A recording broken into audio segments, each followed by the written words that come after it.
Okay, we are today Tuesday and not Thursday because of Thanksgiving. I'm doing this a little bit sooner. And welcome to You Change the World. You find us, as you know, on different multiple media channels, YouTube, LinkedIn, X, Twitter, Instagram, Facebook, and on the podcast channels, especially Spotify and Apple uh, podcast. Now, of course, Amazon and the other ones. I always use a little bit of time to remind you where to find us, but at the same time to subscribe. Please, when you watch it on YouTube, which I really invite you to do, subscribe. That would be really very helpful for the content and for also your engagement with us. That would be really nice. So being said, today is a short one, very short one. And I want to just really tell you the title is totally appropriate for what I had in mind. Are we losing the sense of truth? As you know, this is a topic that comes back here pretty often because if we talk about organizations and leadership, we want leadership to be truthful. Because if it's not, we're losing totally consistency, branding, presence, and all the things that I'm really pushing. I mean, in a way, pushing in my mind, not pushing it to anyone else than me, to focus on. Because I think this is really in 2025, 6 years after COVID, if it's about right, we are definitely in another era of leadership. And uncertainty, change, an environment that is very volatile does not invite people to be, in fact, truthful. They are really always in fear of losing their job, fear of being misjudged, and all these different, fears. And when it comes along with a lack of self-confidence, then unfortunately there is only one way. I'm going to lie, or I'm going to postpone something, or I'm going to try to avoid something. So that's really putting a huge curtain, sometimes an iron curtain, from you and the outside world. And everybody who's working with you, or stakeholders and everything, and everyone, and in all contexts, create a very, very biased environment. So, I think that we're talking about truth, not the truth out there, but the truth in you. Because when you look inside of yourself and you connect to your inner self, as we say, then there is definitely an opportunity here, an opportunity to feel much more confident, an opportunity to find a warm, um, hosting environment, an atmosphere of confidence and trust, intimacy, and something that, knows better yourself than anyone else knows you. Sometimes we think that a spouse, a partner, a friend, a parent could know you better than you do.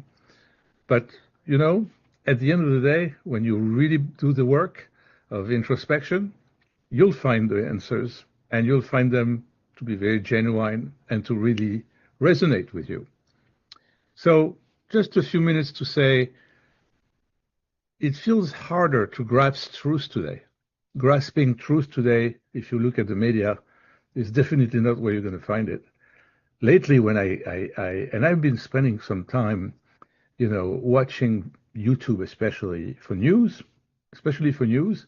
And as there is an algorithm, it brings me back to the news that I used to trust. Until lately, I see that, and I just made a posting on LinkedIn about it, that you see, people that you are used to see. It could be your president, President Trump. It can be Elon Musk. It can be anyone, Obama. All those people who are publicly open, making a speech, going on camera, and speaking to you. And about 20, 30 seconds later, you really wonder, how can they say that? It's not them. And they use AI to make their lips move and say things that they're not saying. We are in the worst time about masking the truth.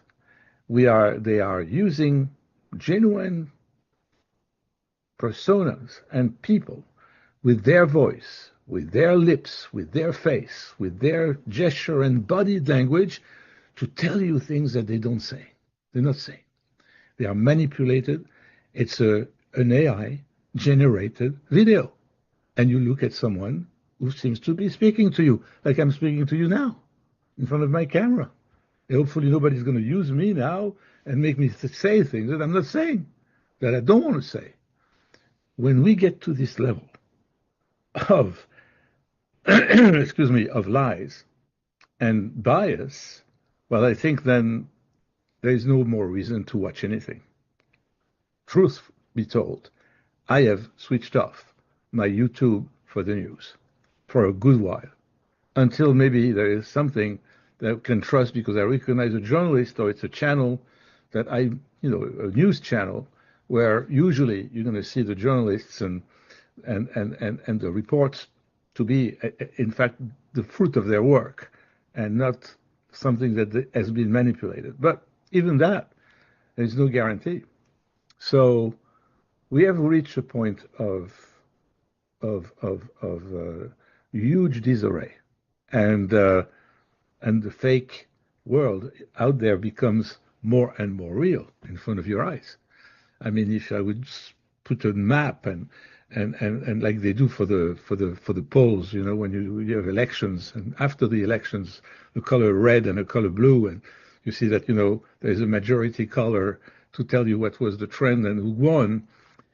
Here, the truth will never win. But for now, we have an illusion, and the reality is that for most of you who are not aware of what I'm talking about, are going to watch someone talking and saying to you things that are very contradictory. Yesterday, I was watching another guy, Victor Hansen, who is a commentator and a professor at Stanford, and an academia kind of guy. I like to listen to him. And then I realized again, wow, it's his voice, it's his face, but what he's saying is not what I'm used to hear. So even himself has been manipulated, has been used with his voice and with his face to say things so that people believe that this is what's coming from him. And that's how we're going to now have this new propaganda and new politics and new other things that are going to influence people because they take things at face value. Now, it's not that the mass people are not smart. It's that we have seen in the last maybe 5, 10 years an increasing amount of bias, especially in the media. When it is election time, when it is political, all of those things have been used against X, Y, or Z between two camps, and it is absolutely phenomenal how much it looks real. And that's the illusion of reality that makes us really now doubt very much. No paranoia, reality, that there are things that are out there do not say to us the truth and are not even the real people that we think we're looking at and we are talking to. Thanks God, right? We have flesh and blood that we can at least see people in person. Maybe that's in fact the lesson we can learn. We have to go back to the one-to-one. We have to go back to the face-to-face. And we have to start abandoning a little bit the virtual world. If we want an interaction, and it's important, imagine when I do mediation, that we do this on Zoom, that now on a mediation case, one party is going to use AI to fake everything and make the other party believe things that are not the things that they're saying. I mean, can you imagine? Do they do also, I think they did court cases, I don't know if they still do that, but imagine a court, virtual court there, that they used to use, I remember, back in the times of COVID when we were confined. That was making sense. This was something that could continue the momentum of different trials, especially when they are so long and burdensome, and when they could really find a way to do this online with Zoom and other platforms. But now what? If we are able to, in a few seconds, to use AI to change someone's, words just because it's so simple to do and have their lips move and their face and everything looks so real that, we have to trust it. We can't trust it. It's terrible. So it is terrible. So the real, reality comes from really today from this that we see out there, and it is a signal to be very careful, is and the lack of truth. It is the masked and kind of ironic and mocking world that really think that you are not going to see it. And most of people are naive and will be falling into the trap. Vote for the wrong person based on the wrong information and the wrong perception. And in an organization, it's going to be decided upon someone's, future and career based on things that are not true. And if there is an investigation going on for something that was going wrong in an organization, there will be some people who will maneuver that and use AI to make it believe that it is not true or it is true. Well, I mean, it's impossible to live in a world like that. Impossible to live in a world like that. So I think that is really one thing that, in fact, it tells us, and I think it is really, in fact, good news.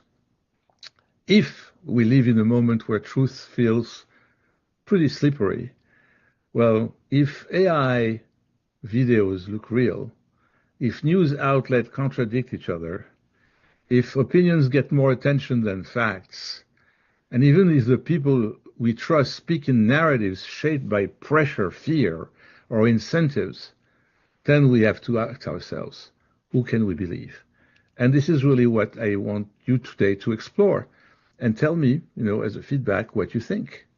I wish you a very good Thanksgiving and to be thankful when you are in front of the truth and where you're surrounded by people who are sincere, authentic, and who have good intentions towards you. Thank you again, and see you next week.